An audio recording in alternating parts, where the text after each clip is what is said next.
after looking at all of the evidence, after looking at everything that has come out, I don't know if she actually ever believed anything she ever said to anyone online. It is extremely unlikely that multiple devices were being spoofed over 300 times over multiple years. I was so freaked out. You guys have no idea the level of fear that I had in this moment. And the way that she talked on these sites where she thought she was anonymous, that performativeness was so fucking fake. And it's been very hard for me to wrap my head around this whole situation when the person involved was someone who I was close to.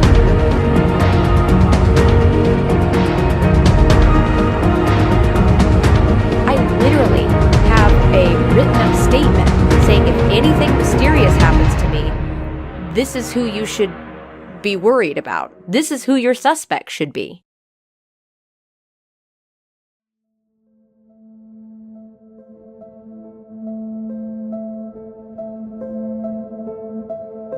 Emily Arful started her YouTube channel May 14th of 2014.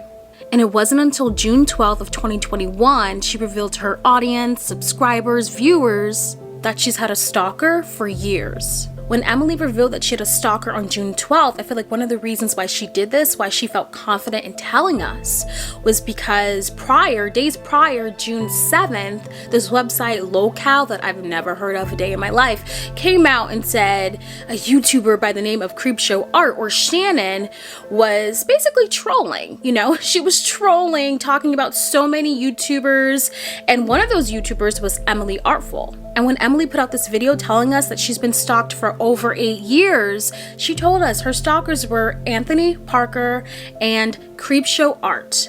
Mind you, Creepshow Art has thousands or had thousands of subscribers. I mean, it was shocking to everyone. People couldn't even believe it when they learned that Creepshow Art, the girl who puts herself on a pedestal talking about other people, how they need to do right and all this jazz, was behind stalking Emily Arful for over 8 years. And the scariest part of it all is that Anthony Parker used to date Emily Arful. Let's start from the beginning.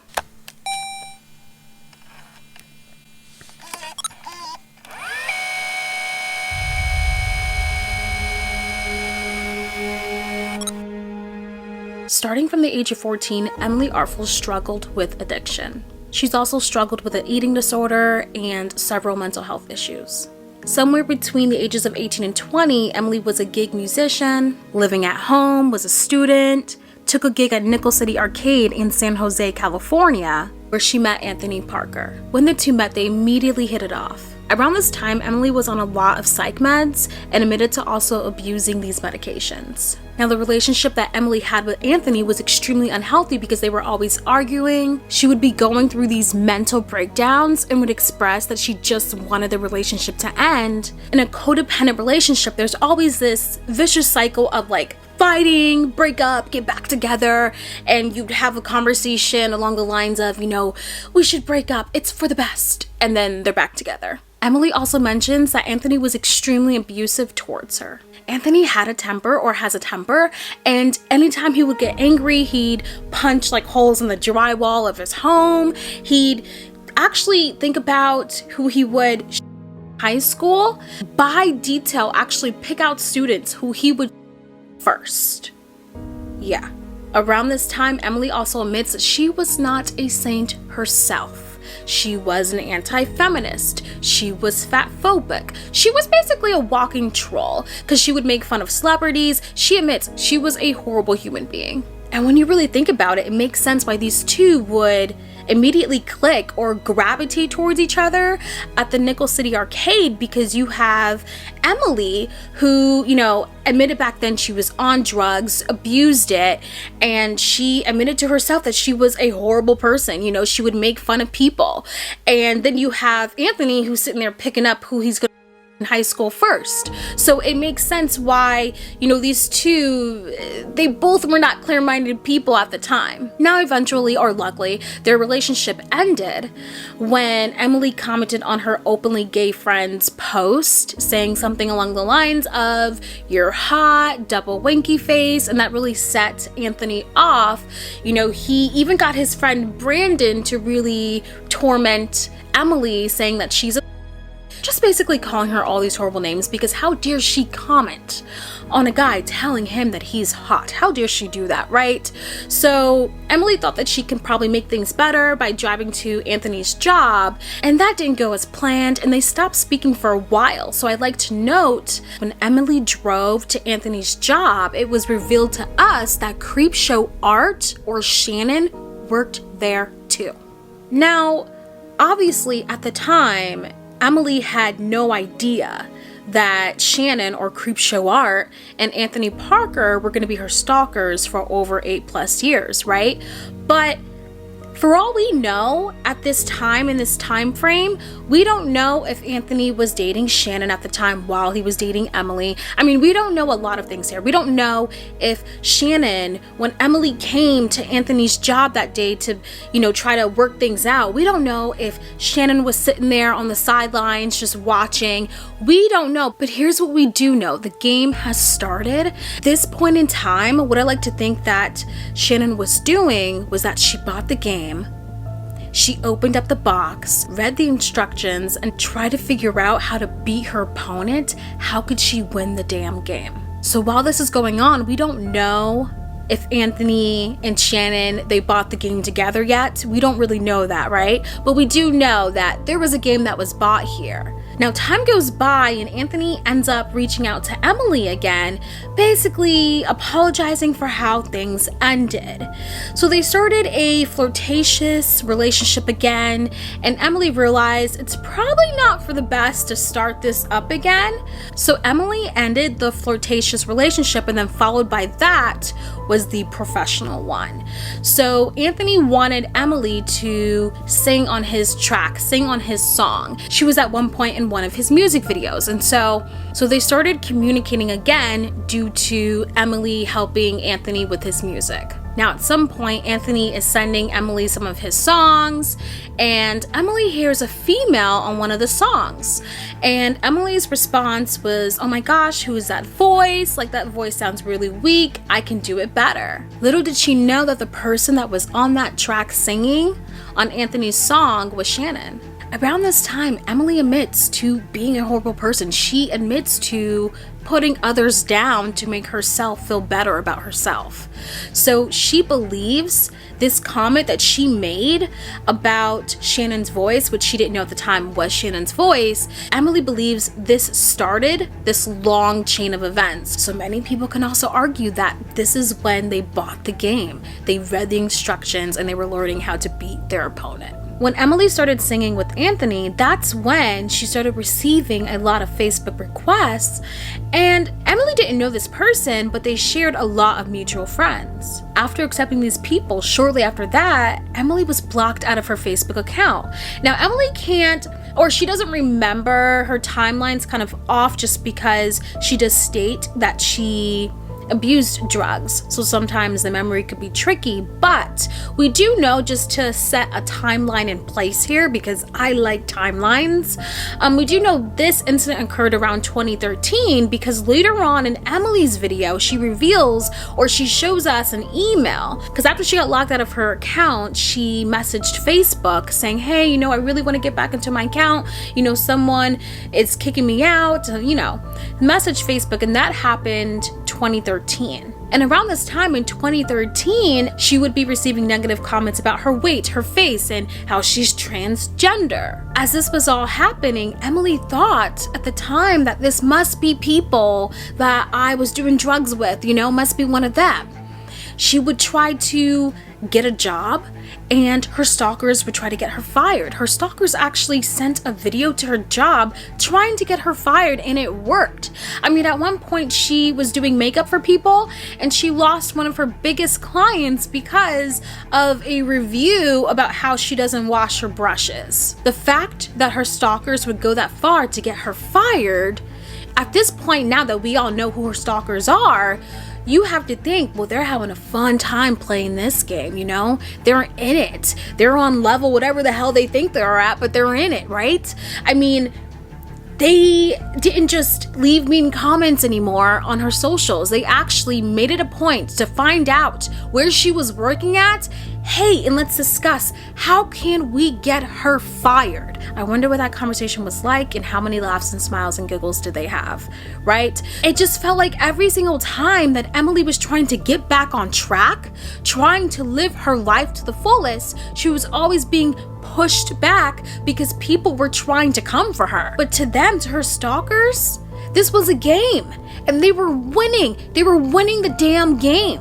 So now, after all this, if we're following the timeline correctly, May 14th of 2014, that's when Emily Arful started her YouTube channel. Sadly, it wasn't until Emily started her YouTube channel that she realized that she had a serious stalker because the mean comments started coming back again. Now, I'm pretty sure she was obviously fearful before, but all that took place in 2013 and people are still trying to come for her in 2014 after starting a YouTube channel. I mean, these stalkers made it their full-time job. I mean, these stalkers... I'd also like to note here that Anthony and Shannon, they were busy. They were busy stalkers, I might add, because, you know, Creepshow Art or Shannon didn't start her channel until 2016. So she had to obviously make a bunch of accounts to keep harassing Emily on YouTube, right? And I assume Anthony as well. So a few years later, after Emily started her channel, she started receiving comments about how Creepshow Art was stealing her title, her sketchbook storytime title. And so who's to say though, guys, that Shannon was having a ball, Creepshow Art was having a ball and was just sending Emily all these messages. Oh my goodness, you have to check out Creepshow Art because she's stealing your title. So anyways, after Emily received all of this, she ended up messaging Shannon. She ended up messaging Shannon asking politely if she could change her sketchbook storytime title just because a lot of people were saying that she stole it from her. But you know, this conversation, you can pause the screen. It's very nice. It's very polite. You know, there was no, you stole my shit. It wasn't anything like that. Actually, after this conversation, Emily followed Shannon. And what was really strange was after this conversation, immediately, Emily started to receive another DM from a subscriber, you know, talking about the incident. Oh my gosh, Creepshow Art, did you see what she did? She stole your title. And Emily responds with, no, it's cool, everything's good. And this subscriber is like, so you're not upset at all? Because if it was me, I would be angry. And little do we know, we highly believe that this was Shannon trying to bait, or not bait, but Shannon trying to get Emily upset, trying to feel her out how she really feels about this. Now we're gonna fast forward on our timeline to a year later, October 12th of 2017, when a video did really well. She received like 200,000 views, and she was really excited about that. She and I would be too. She was tweeting about it on Twitter. Literally after this tweet, Anthony Parker follows her and then tells her that you bought those views. To me, that's extremely strange because it's like, Anthony, you're not with Emily. Who cares? Even if Emily bought those views, who gives a damn? What does that mean to you? You know what I mean? So anyways, Emily had every single right to block him. But then shortly after she blocked him, a random person, no name, no face, contacted Emily stating that, you bought your views. And Emily was like, this is definitely for sure Anthony. So she ends up unblocking Anthony. And she's just like, why are you doing this? We once loved each other. Let's just go our separate ways. The reason why Emily didn't have an aggressive tone with Anthony was because she was scared of him. I mean, she really thought that he would get into his car, drive from wherever the hell he's at. Emily was so terrified that she actually wrote up a statement just in case anything happened to her. She wrote out who her was. That's how terrified she was. Now keep in mind, just a reminder, we know who these stalkers are, but Emily at the time had no idea Shannon was involved at all, right? So she still followed Shannon from that conversation they had. Oh my gosh, I think you kind of stole my title, all politely and everything, right? And she made an effort to follow Shannon to really illustrate that there was no hate with that. So she's still following Shannon during this time, and she's scrolling, and then she sees a photo that resembles Anthony. And when she clicks on that photo, it was on Shannon's page, and the person tagged in it was Anthony. Now Emily's initial reaction was, oh my goodness, I'm scared for Shannon, because Emily recalls a time to where, she was on drugs and she was knocked out, and Anthony climbed into her window and her. So her mindset wasn't swimming towards the fact that, oh my goodness, Shannon is in on this, Shannon is stalking me. Her mindset was, oh my goodness, Shannon could also be in huge trouble. And then followed by this realization, Emily started to receive some Snapchats, some horrifying Snapchats. She received a random Snapchat photo that looked like a square of the city that she lived in. Guys, these snaps, feel free to pause the screen, but they would scare the living daylights out of me too. And so Emily felt like she needed to engage with Anthony because she was like, I want to calm him down. I don't want him to come to my house. She even told him that she had a security animal and that she had a gun and she would be prepared to use it. Now, to find out if Anthony was truly her stalker, she sent these fake Facebook profiles a link pretending to be their separate hater of hers, and on that link she attached an IP tracker. Emily sent over the link and they took the bait. And because they had mutual friends, she knew exactly where they lived. And the IP tracker was at that same location. For so long, Emily would delete, block. And it wasn't until she went to an attorney and the lawyer advised her to not delete anything, save absolutely everything. So starting from 2017, that's where Emily started to keep all of her receipts. Emily went to the police, there was nothing they could do. Emily hired a private investigator, but at some point, she couldn't continue paying him. I mean, Emily's attorney told her, or the lawyer advised her that, she's not going to get the justice that she deserves because it's going to be really hard proving that all of these fake accounts were Anthony and Shannon or Creepshow Art, because there were so many of them. After being stalked for so many years, Emily started to detect, wait a minute, this is Shannon's language. This isn't Anthony. And she really started looking at her messages and was just like, wait a minute. Anthony started this in the very beginning and asked Shannon to participate. That may have been the case in the very beginning, but Shannon, Creepshow Art, was the mastermind behind all of it. Now, at some point in Emily's career, she actually made a video about how she didn't like this YouTuber. And my first thought was, why would you do this? Because you're being harassed online for years. Like, what are you doing, right? And then I thought, you know what? It's not Emily's fault that she's being harassed and she needs to live her life. So if she wants to tell the world a story about how she doesn't like a YouTuber, she could do that. You know what I mean? So Shannon or Creepshow Art claims that so many people were tagging her saying that Emily's talking about you. You're the YouTuber who she's talking about. So Shannon gets on her Instagram stories and tells everyone that it's not about her. Emily is not talking about her. However, in her stories, Shannon also reveals that she's been stalked and recites every single thing that she actually did to Emily and says it was done to her. Now, when Shannon first posted this story, Emily didn't see it right away. So then Shannon direct messaged Emily and just told her, hey, people think that you're talking about me, and at this point in time, Emily knew it was Shannon and Anthony. Emily knew that Shannon was her stalker, so Emily confronted her. Game's on.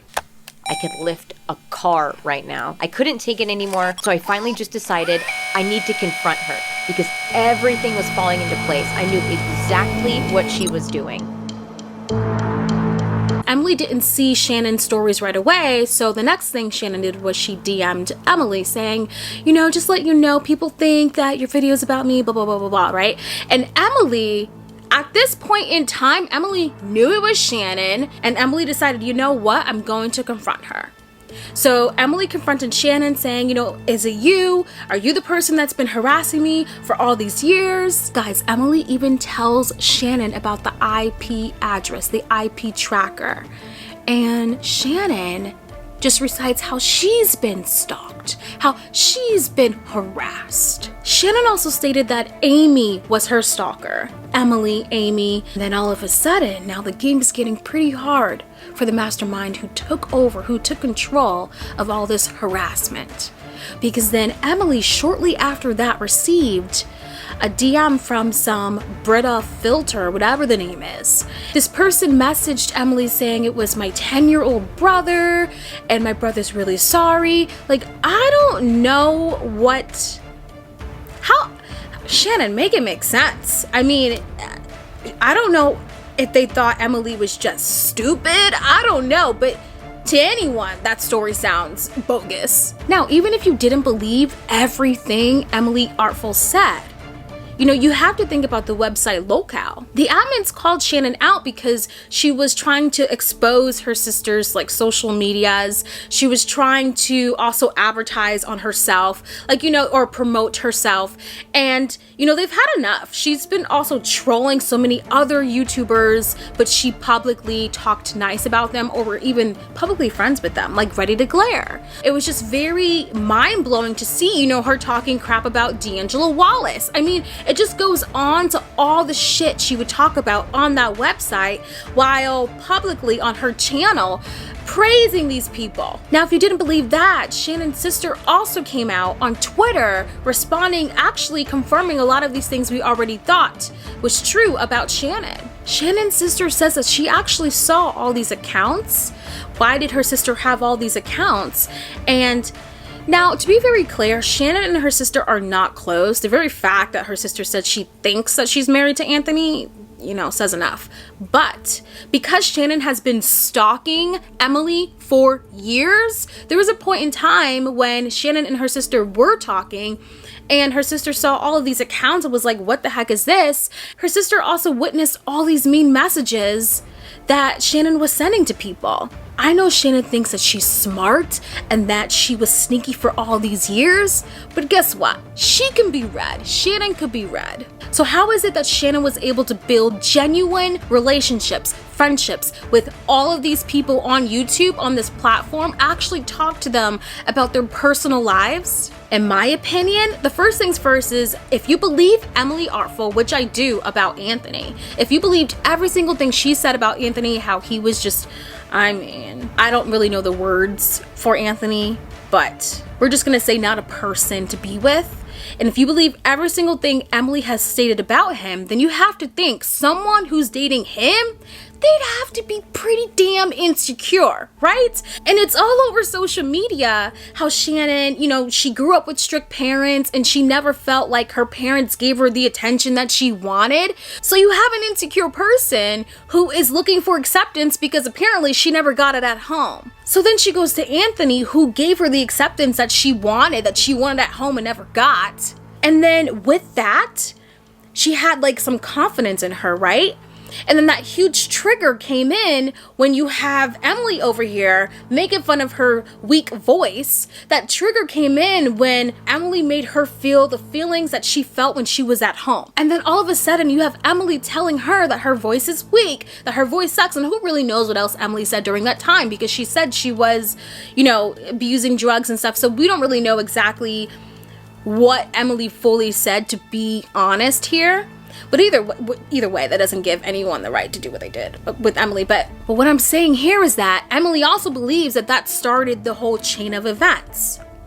And so it started out as a game, right? 2 years after Emily created her YouTube channel, Creepshow Art creates hers. And think about the name itself. It was an inside joke at first, right? Literally think about it. I know we make fun of the name, oh, she's a creep, but really think about it. She knew she was.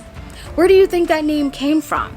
As she made this YouTube channel because she really wanted to stalk Emily, what better name than to make Creepshow Art, creeping on Emily Arful, her YouTube channel name. And then the funniest thing is that Shannon never thought she was going to be successful with YouTube, but there was a correlation or relationship with her ambition, her just willpower to make sure Emily did not live a happy life. And with that correlation, that consistency, YouTube also noticed her consistency. You know what I mean? Like, she didn't plan on becoming this huge like YouTuber with like hundreds and thousands of subscribers, right?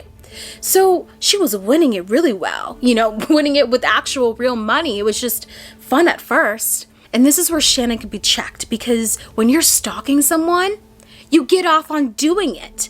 Shannon found great enjoyment in making sure Emily woke up just horrified, making sure Emily never knew who was really stalking her. So remember, you have this getting off on stalking others, right? But get this game became her life. So when she grew on YouTube and met other YouTubers, yes, there were true, genuine conversations. And I am sure those conversations came from a truthful place from Shannon. But you know what Shannon really gets off on? The fact of talking about other people, stalking them, saying negative things about them, and seeing how they respond. And in my opinion, although she had genuine relationships with these people, her priority was her getting off on these negative responses. So how can someone be friends with you to your face, but then talk shit about you behind their back? Because they get off on it. So yeah, those conversations were genuine. Yeah, those conversations were real. Yeah, she's built relationships, but she couldn't help but getting off on, ooh, what would their response be if I said this about them? Or what would other people think if I said this about them, even though I'm being nice to them, because that's something she got off on doing. And one also has to question, why did Shannon want to resemble Emily so much? If she wanted to scare the living daylights out of her all the time, wanted to harass her, then why dye her hair the same way? And you have to think, when you're stalking someone for years, regardless of what trauma you want to throw their way, there were some truths to Shannon too. This was also Shannon's life as well. She spent so many years stalking Emily, saying all these negative things about people behind their backs, but at the same time, Shannon also opened up, or what she could, to them as well. And I think her stalking Emily, there were some points to where she was like, you know what, I really do like her hairstyle. I think a huge part of Shannon saw Emily and was like, well, how can I be the person that Anthony saw in her? You know what I mean? Even though Anthony and them, they were making fun of her, it was that insecurity for Shannon, in my opinion. Now, for those of you who saw Emily's video, and when she mentions October 12th of 2017, when she had posted that tweet about one of her videos reaching like 200,000 views, right? Notice how Anthony and Shannon came for her when she was pregnant, because in 2017, when you go onto Emily's family Instagram page, you can see that she was pregnant. So they did not even like the fact that they couldn't stand the fact that she was living her life. They couldn't stand the fact that she was pregnant and happy with the person who she was with. They were not even willing to accept that. Sure as hell Shannon wasn't. I think it's important to note that, in my opinion, even though there were times to where Shannon wanted to resemble Emily for her own weird reasons, she was not going to let Emily win. She was not going to make her be happy.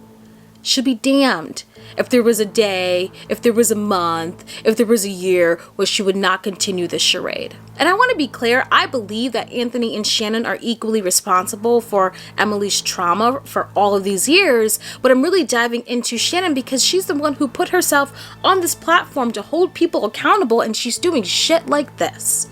You know, it's mind-blowing to me. And Shannon telling us, the world, people who watch her content or used to watch her content, that she's been stalked, she was the one who was being harassed. It really goes to show how long she's been playing this game. When you're a criminal and you steal, eventually you get caught. And when Shannon, I thought it was really comical when she wrote up a community post saying how she was the one who was being harassed and all that, and I'm just like, the game is over. The game is over. No one believes you. And the very fact that she thinks she can still continue with this charade is delusional. Now, with that being said, let's dive into why Creepshow Art is a liar. With how fucking good I am at online stalking. Like, I'm amazing at it, guys. For those of you who truly believe that Creepshow Art is telling the truth, just ask yourself this.